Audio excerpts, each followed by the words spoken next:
तो वहीं मौसम खराब होने के चलते प्रधानमंत्री नरेंद्र मोदी के सलाहकार भास्कर खुलबे ने प्रधानमंत्री कार्यालय के उप सचिव मंगलेश घड़ियाल को बद्रीनाथ धाम नहीं पहुंच पाए। ऐसे में मौसम खराब होने की वजह से बताया जा रहा है कि उन्हें ये देरी हुई और हेलीकॉप्टर आधे रास्ते से ही वापस लौट आया। हेलीकॉप्टर ने सेना के हेलीपैड पर लैंड किया और अब मौसम खुलने के बाद ही भास्कर खुलबे मंगलेश घड़ियाल बद्रीनाथ के लिए रवाना होंगे। प्रधानमंत्री नरेंद्र मोदी के सलाहकार भास्कर खुलबे और प्रधानमंत्री कार्यालय के उप सचिव मंगलेश घड़ियाल केदारनाथ के विभिन्न निर्माण कार्यों की समीक्षा करेंगे और इसी के साथ ही इनका निरीक्षण भी किया जाएगा।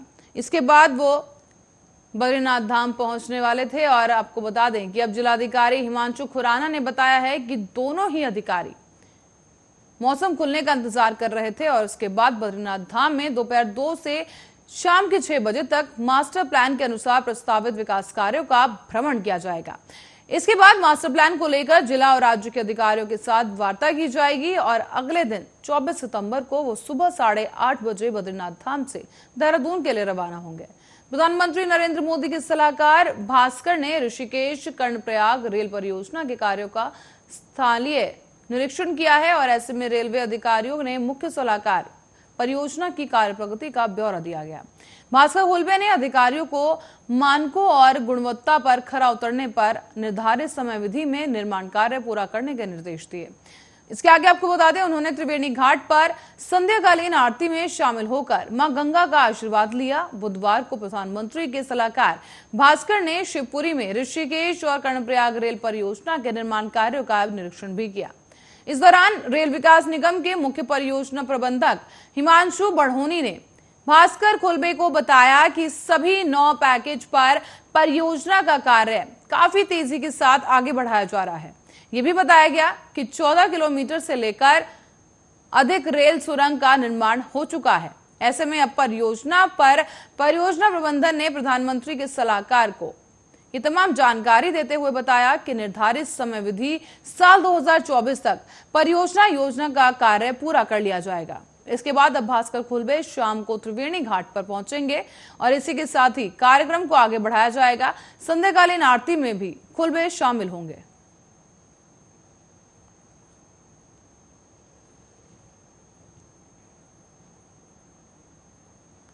और उत्तराखंड के उच्च न्यायालय ने शिक्षक बनने का ख्वाब देख रहे तमाम युवकों को राहत देते हुए सरकार को 2 अक्टूबर तक प्राथमिक शिक्षकों के 451 पदों के लिए जल्द ही नई भर्ती प्रक्रिया शुरू करने के निर्देश दिए हैं। ये सभी भर्तियां 2245 पदों के लिए की जाएंगी और मुख्य न्यायाधीश RS चौहान और न्यायमूर्ति आलोक कुमार की तरफ से ये बात कही गई कि युगल पीठ ने ये कहा है कि समाज सेवी अनुपंत और अनु से दायर जनहित याचिका की सुनवाई के दौरान बुधवार को ये निर्देश जारी कर दिए गए हैं। इसी के साथ ही अब शिक्षा सचिव राधिका झा आज अदालत में पेश हुई और उन्होंने अदालत को बताया कि किस तरीके से बेरोजगारी की वजह से लोग परेशान हैं। शिक्षकों की भर्ती प्रक्रिया से वंचित अभ्यर्थियों को परीक्षा में शामिल करना मुश्किल हो रहा है। कोरोना महामारी के लंबे अवकाश के बाद अब प्रदेश में स्कूल खुल चुके हैं। ऐसे में विधानसभा चुनाव के चलते कुछ ही महीनों के बाद प्रदेश में चुनाव आचार संहिता भी लागू हो जाएगी। शिक्षक भर्ती प्रक्रिया की अंतिम तिथि की बात करें तो उसको बढ़ाना फिलहाल उचित नहीं होगा। शिक्षा सचिव की ओर से अदालत को यह भी बताया गया कि किस तरीके से प्रदेश में शिक्षकों के 451 पद खाली हैं। सरकार आने वाले समय में इन पदों को भरने के लिए प्रक्रिया शुरू कर सकती है। इसके बाद अदालत ने सरकार को इन पदों को भरने के लिए 2 अक्टूबर तक की प्रक्रिया शुरू करने का समय दिया है। इससे पहले भी आपको बताते चलें कि याचिकाकर्ता की ओर से यह कहा गया था कि प्रदेश सरकार की ओर से दिसंबर 2020 में प्राथमिक शिक्षकों को 2248 पदों को भरने के लिए भर्ती प्रक्रिया आरंभ की गई है, लेकिन कोरोना महामारी के संकट के दौरान इसके चलते CTET की जो परीक्षा है वो नहीं पूरी की गई और इसके परिणाम में देर से आने वाले हजारों छात्र भर्ती प्रक्रिया से वंचित हो गए। और इसी बीच अब इसके साथ ही वो छात्र भी शामिल हो सकते हैं जिनके पास दिसंबर 2020 से पहले का CTET का प्रमाण पत्र होगा।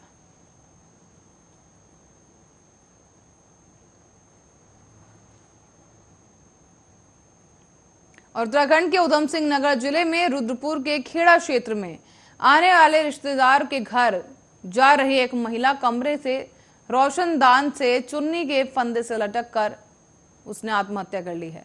कमरे में उसका 6 साल का बच्चा भी मृत पाया गया। माना यह जा रहा है कि महिला ने घरेलू कलह से तंग आकर अपने बेटे की ही हत्या करने के बाद आत्महत्या कर ली है।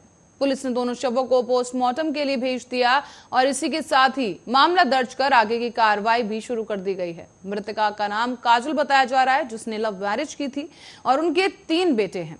गुरुवार की सुबह को जब घर वालों ने काजल को आवाज दी तो उसने दरवाजा नहीं खोला। अनहोनी के अंदेशे के चलते घर वालों ने दरवाजा तोड़ दिया और उसके बाद कमरे के अंदर बेड पर कुलदीप मृत शव पड़ा हुआ था और इसी के साथ ही काजल भी रोशनदान में चुन्नी के फंदे पर लटकी हुई मिली। उन्होंने इसी सूचना जो है मृतक के पति और मायके वालों को दी, जिसके बाद ही आपको बता दें पुलिस को भी इस पूरे मामले की जानकारी दी गई।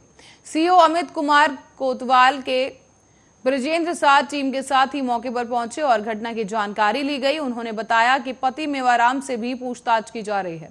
कोतवाल साह ने बताया है कि कमरे में कोई सुसाइड नोट नहीं मिला। बेटे की तकिए से दबाकर हत्या करने के बाद महिला ने खुद फांसी का फंदा लगाकर आत्महत्या कर ली। ऐसे में महिला का अपने पति से विवाद चल रहा था, जिसकी वजह से महिला ने इतना बड़ा कदम उठाया। हालांकि पति से झगड़ा करने के बाद मृतका अपने बेटे को लेकर चचिया ससुर के घर आ गई थी।